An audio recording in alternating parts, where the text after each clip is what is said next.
Hi, my name is Steve Maurer, and I had my knee replaced at Penn Medicine Princeton Medical Center. I initially hurt my knee over 30 years ago in a skiing accident.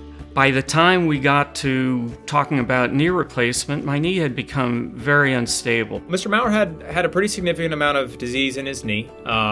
He actually had already had a surgical procedure in the past requiring an ACL reconstruction historically, and inevitably had some post-traumatic arthritis over the years of living with that. There is an educational process that they do as a routine part of surgeries that I participated in, and it really did help to prepare me and so that I understood what I was going to be going through. And that involved everything from the check-in process on the day of the procedure through initial rehab after the procedure. He was done at the outpatient portion of Princeton Medical Center, so he actually went home as a same-day surgery from his knee replacement. I arrived early morning at the medical center. The anesthesiologist wheeled me into the operating room, and the next thing you know, it's after lunch, and I'm waking up, and by 3 o'clock in the afternoon, I was ready for release. Dr. Culp came in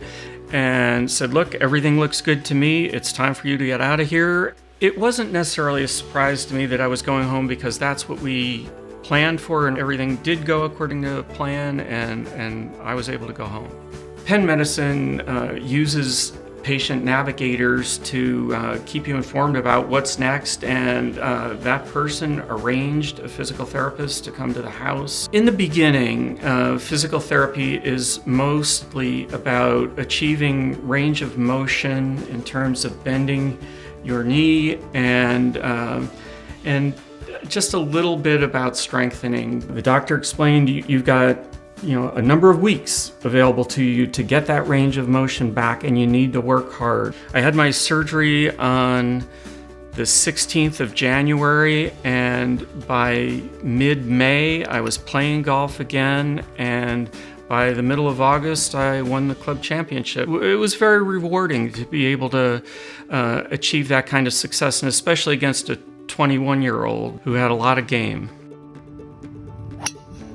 So there are some surgical techniques that we can employ and some modern technologies or modern implants that kind of allow that rotational motion, allow that deep bend, and as a consequence, many people do get back to that lifestyle that they like, where they can go out and swing a golf club or squat onto the ground and pluck a weed out of their garden, and I think that that was our goal for everybody, and certainly for Mr. Maurer. I would without question recommend Princeton Medical Center and Dr. Culp. The care I received was compassionate. Every doctor and nurse in the medical center couldn't have been more accommodating and caring. When my patients go home, I call them myself to make sure the next day that they're doing okay, that do you need anything? Did I miss anything? As a testament to Dr. Culp's skill as a surgeon, I think it's pretty difficult to see the scar in my knee right now.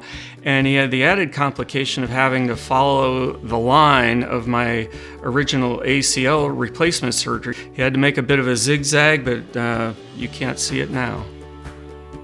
Life with my new knee is really interesting because I've got a brand new knee and a 65-year-old body, and there are other things that now hurt more than they did because I don't feel knee pain. but I'm getting along great, and I'm doing everything I want to do. I've been active all my life, and I love hiking, biking. I'm a scuba diver. I've skied since I was 5 years old. I'm an avid golfer. I do my own yard work, and I just love to be outdoors. I really am operating without any restriction at this point. That is the miracle of all miracles.